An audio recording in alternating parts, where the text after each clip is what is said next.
आपने सुना होगा पिछले 8-10 दिन से एक इशू जो हम सबको जम्मू कश्मीर के लोगों को कंसर्न है, वो है हमारी स्टेटहुड की बहाली।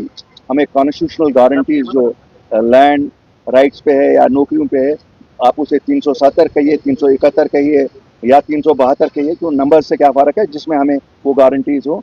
और जो बाकी हमसे छीना गया है 5 अगस्त 2019 के बाद, उसकी सब बहाली, यानी कि पूरा कंट्रोल वापस के लिए। लेह में जब लोग मिले कारगिल और लेह वाले, तो उन्होंने एक स्टेप लिया जहां उनको लगा कि गवर्नमेंट ऑफ इंडिया ने उनकी बात सुनी और कुछ बातें निकल आई कि शायद उनको स्टेटहुड भी बहाल होगी, उनको 371 की भी बहाली होगी। तो हमने जम्मू में हमारी एक मीटिंग में पब्लिक जलसे में कहा था कि हमें भी फॉलो करना चाहिए, और हमने तजवीज़ ये दी थी कि जो बड़ी सियासी जमातें यहाँ हैं वो पहल कर लें, हम उनके पीछे भी चलने को तैयार हैं। उसके जवाब में 2 दिन बाद महबूबा जी ने एक प्रेस कॉन्फ्रेंस की, जिसमें उन्होंने कुछ उसी टाइप का बयान दिया, और शायद साथ ये भी बोला कि पीएजीवी के तहत इसको किया जाए। लेकिन कुछ दिनों बाद उन्होंने एक चिट्ठी उस पर लिखी, वो आपस में ही ज़्यादा लिखते हैं, वो नेशनल कॉन्फ्रेंस को हो या कुछ और जमातों को, हमें नहीं लिखा गया था, खैर उसका कोई मसला नहीं है। लेकिन जिनको जो इशूज़ था, इशूज़ चूँकि बड़ा है, हमने फिर भी कहा कि हम इस चीज़ के साथ हैं, क्योंकि कोई भी चीज़ जो जम्मू कश्मीर के लोगों के हकूक़ की बहाली के बारे में हो, उसमें हमारा साथ पूरा ही रहता है।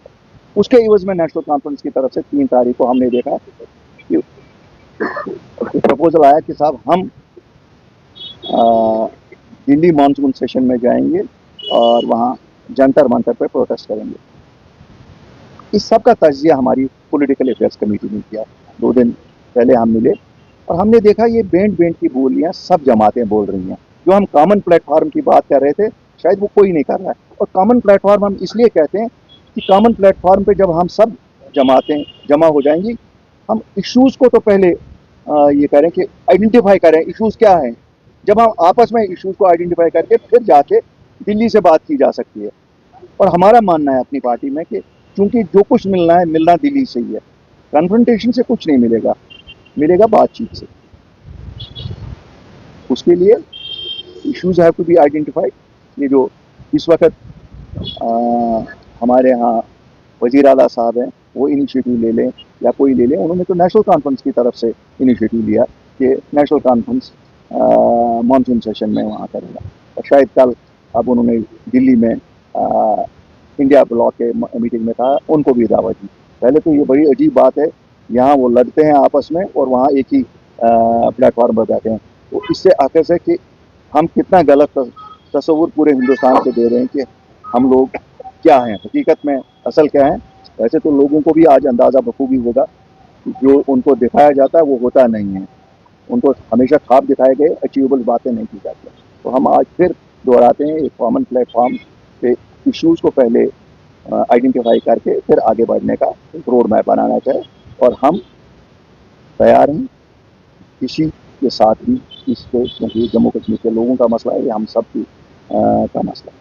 नंबर 1। नंबर 2, हम गवर्नमेंट ऑफ इंडिया को इसी के साथ रिमाइंड करना चाहते हैं कि आपने बार बार वादा किया कि हम जम्मू कश्मीर के लोगों के साथ, जम्मू कश्मीर के यूथ के साथ, जम्मू कश्मीर के स्टेक होल्डर से बात करने को तैयार है। प्राइम मिनिस्टर साहब, होम मिनिस्टर साहब, उस बातचीत में देरी ना कीजिए, ये मौजून वक्त है। क्यों?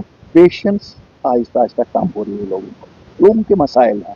लोगों के मसाइल इतने हैं, यहाँ अनएम्प्लॉयमेंट का बहुत मसला है, बहुत अनएम्प्लॉय। हमारे पास पढ़े लिखे नौजवानों का बड़ा मसला, 16 से 17 लाख। मैं फिगर्स परसेंटेज में बताऊंगा तो कोई 32 बोल रहा है, कोई 35 बोल रहा है, लेकिन हकीकत है अनएम्प्लॉयमेंट है। यहाँ महंगाई इतनी उरूज है, यहाँ करप्शन इतना है, इतना करप्शन हमने कभी किसी दौर में नहीं देखा, और हर सतह पे है। ये नहीं है कि हम कहेंगे कि it is at all levels. तो ये सब मसले हैं जो जिस पे हम आपसे आपके थ्रू, आपके माध्यम से सरकार पे जोर देना चाहते हैं कि साहब ये सब मसले हैं।